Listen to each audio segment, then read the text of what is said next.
Stimsaves.com. Spare time is money. Question everything.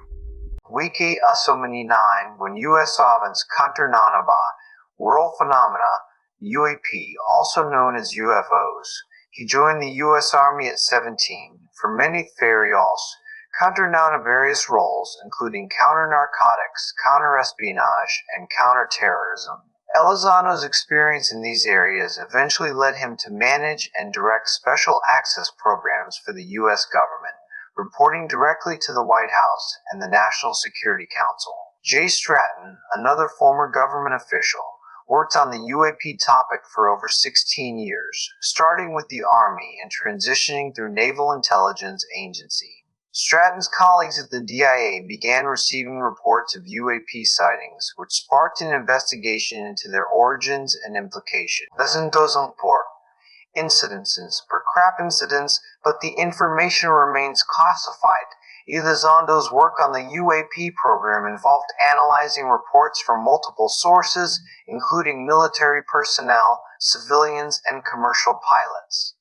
He reviewed thousands of pages of documentation, including eyewitness accounts, radar data, and photographs.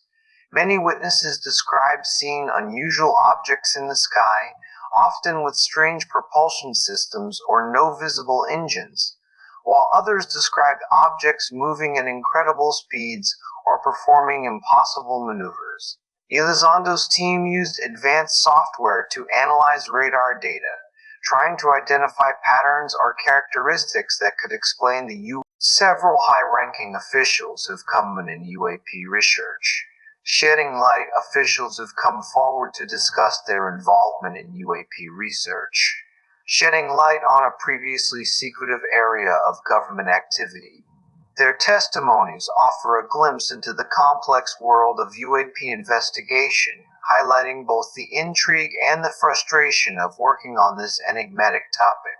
Pentirch, South Wales, 26 Feb 2016. Bright triangular lights trigger a scramble of jets and helicopters. An explosion follows and phones across the village go dark.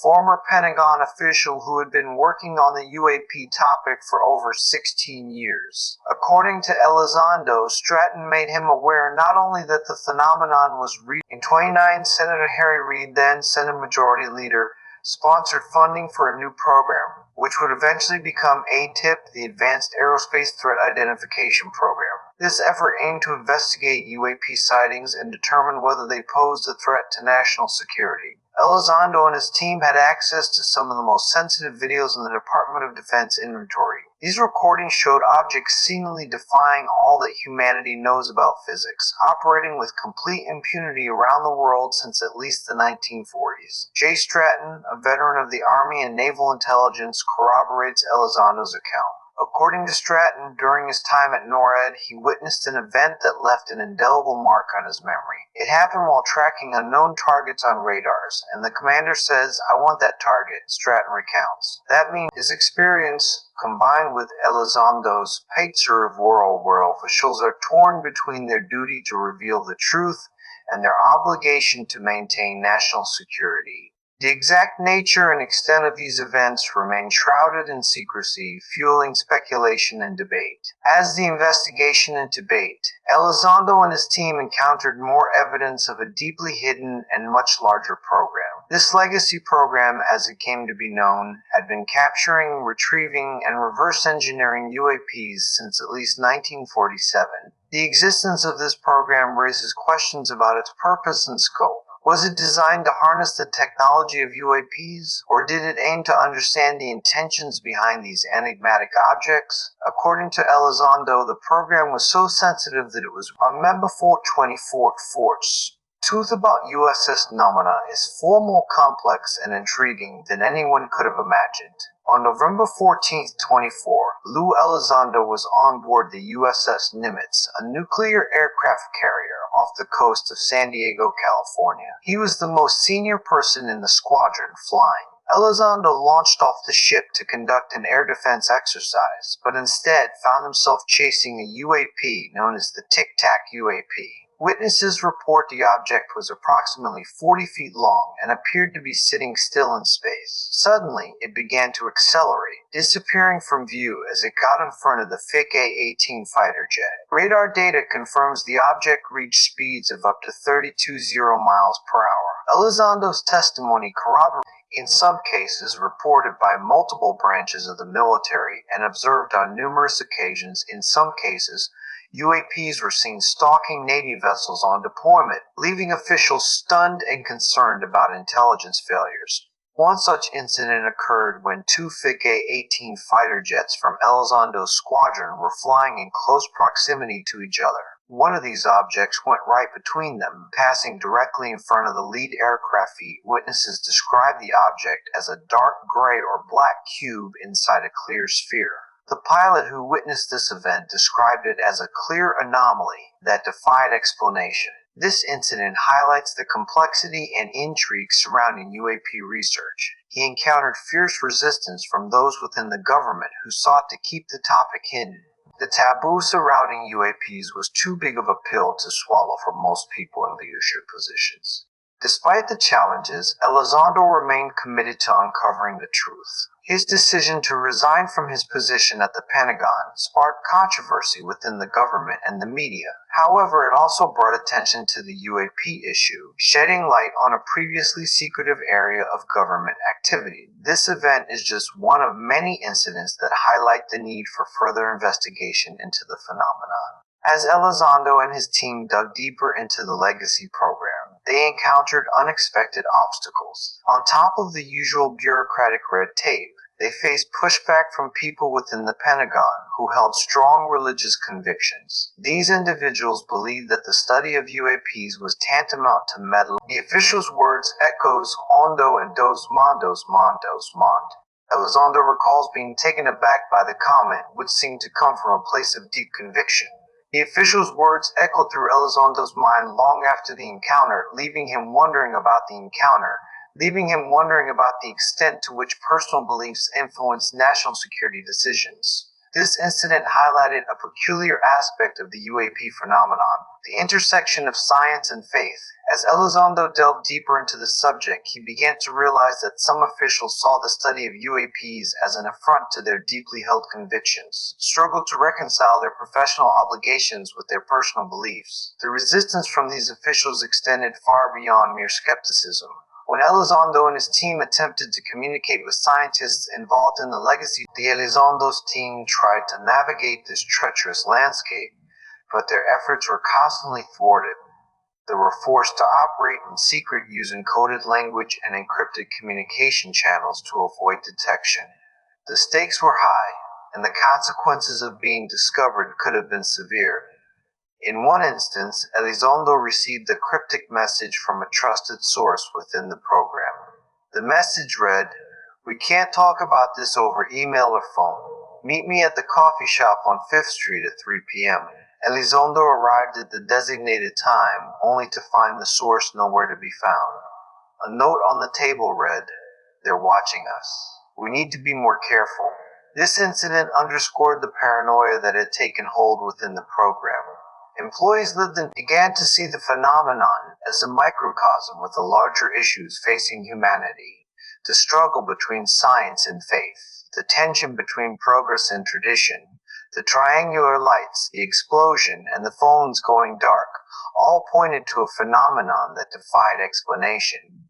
As Elizondo looked back on the events that had transpired, he couldn't help but wonder what other secrets lay hidden beneath the surface. As Elizondo briefed his superiors about the advanced aerospace vehicle detected by multiple sensors, he was met with resistance from those who believed the study of UAPs was akin to meddling with forces beyond human control. One senior official, who wished to remain anonymous, recalled the conversation. "I told Lou that we shouldn't even look at them, let alone study them. I thought it was a waste of..." The encounter sparked a difficult moment for Elizondo, who had to decide whether to continue pursuing the truth about what IPs, despite the opposition. He recalls, "There were really only two choices: make peace with silence and sit on what is humanity's greatest secret, all while keeping Americans in the dark, or resign my position and protest, and fulfill my obligations to the American people by telling the truth about what I know. Elizondo chose the latter, knowing that revealing classified information was not an option. However, he hoped that by speaking out at the unclassified level, he could create enough momentum to bring attention to the issue. He strategized with his team, including Jay Stratton, to find ways to overcome the hurdle of government secrecy. One of the first steps they took was to identify potential allies. Elizondo had to consider the impact on his family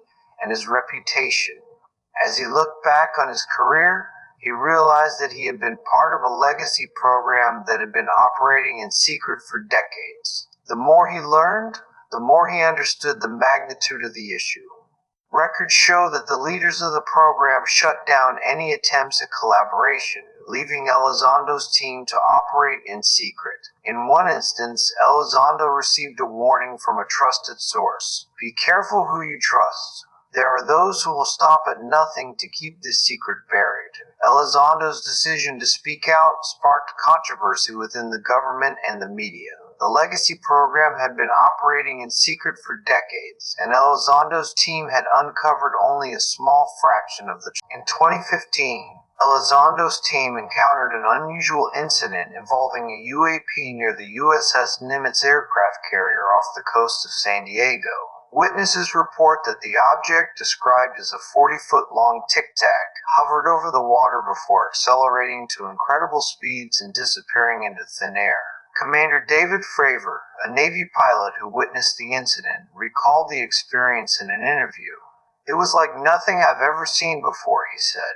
The ability to hover over the water and then start a vertical climb from basically zero up towards about 12 feet. Elizondo's team analyzed the data from the incident and concluded that the UAP had defied all known laws of physics. "We've had repeated instances of something operating in the airspace over restricted nuclear facilities." Documents obtained by Elizondo's team revealed that the government had been monitoring UAP sightings for decades, but had chosen to keep the information classified. The decision to conceal this knowledge has sparked controversy among experts, who argue that the public has a right to know about such significant phenomena. Elizondo's decision to speak out about the issue has sparked a heated debate within the government and the media. Some officials have criticized him for revealing sensitive information, while others have praised him for shedding light on a long-hidden truth. As the investigation continues, Elizondo remains committed to uncovering the secrets surrounding UAPs. He believes that the phenomenon holds the key to unlocking new technologies and advancing human understanding of the universe. According to Rick, he must also navigate the complex web of government bureaucracy and secrecy to bring attention to the issue.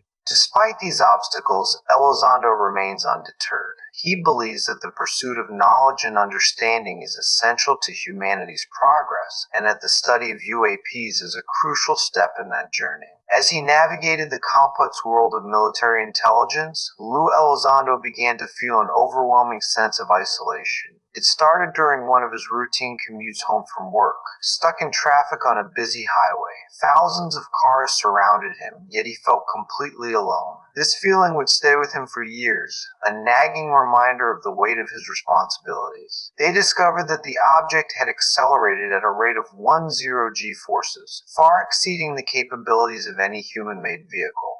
According to Seth, performing impossible maneuvers, such as hovering in midair or accelerating to incredible speeds without any visible means of propulsion. According to witnesses, these objects often seem to be operating with complete impunity, ignoring the presence of human observers and military aircraft feet. In addition to the national security concerns, this violation of all nations' sovereign airspace presents a safety of flight concern for all military and civilian aviation. Records show that the Federal Aviation Administration stopped using radar to track our air travel. They only track aircraft, predominantly commercial and civilian, that are squawking. So they're actually putting a signal into the system saying, "Here's where I am." This raises questions about the reliability of our current tracking systems, and the Pentagon breaks informations by the software is unaffected, leaving many questions unanswered. The report stated that UAPs had been detected by radar and visual observations, but the source of their propulsion remained unknown. The incident at Pentarch, South Wales, on February 26, 2016, is just one example of the many unexplained phenomena reported around the world. The triangular or pyramid lights were seen by multiple witnesses, including police officers and civilians. Witnesses report that the lights were moving at high speed and seemed to be operating with complete impunity.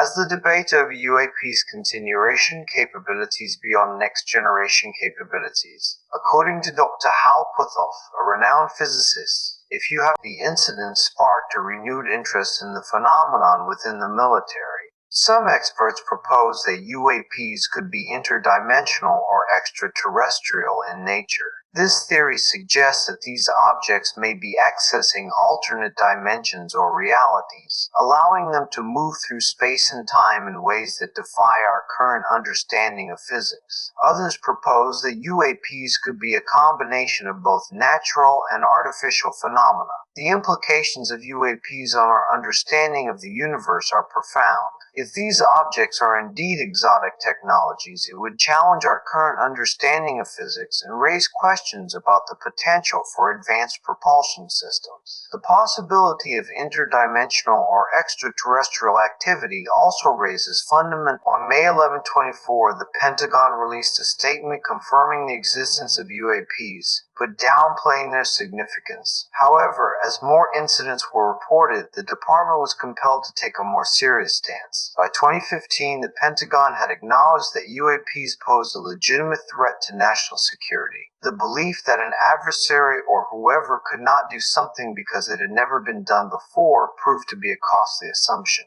In 1941, the Japanese attack on Pearl Harbor caught the U.S. by surprise, demonstrating that even the most unlikely scenarios can become reality. The U.S. thought it was safe for those ships in Pearl Harbor because we didn't think the Japanese could get there, much less have torpedoes that could navigate such a narrow strait and hit these ships until they did. Similarly, the 9/11 attack showed that this phenomenon is the anomalous tendency equatorial defense. Chapter A of defense took credence to others known as strategic surprise, which can change the course of human history. Joseph Nye, a former Assistant Secretary of Defense, strategic surprises are often the result of underestimating the capabilities of others or overestimating our own.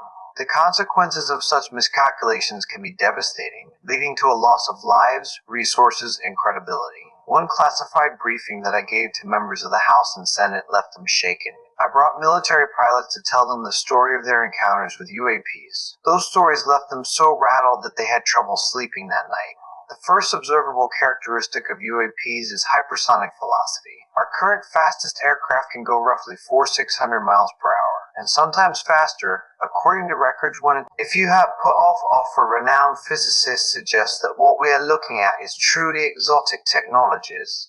If you have objects that are doing things, maneuvering in ways without any obvious sign of propulsion, my submission is that what we are looking at is truly, by definition, exotic technologies. Pilots report experiencing intense G-forces while engaging with UAPs, exceeding human limits. In sustained fights, military jets can reach up to 7.5 Gs, causing physical pain and fatigue. Witnesses state that UAPs can accelerate to thousands of miles per hour in less than a second, generating forces that would rip apart even the most advanced drones. At 200 miles per hour, the force on the body reaches 1.8. Stimsaves.com. Spare time is money. Question everything. In the shadows, they whisper secrets untold of lights that pierce the sky and truths yet unexplored. A world within our own, where physics bends and breaks. We're chasing shadows, but the truth we can't shake. They're watching us.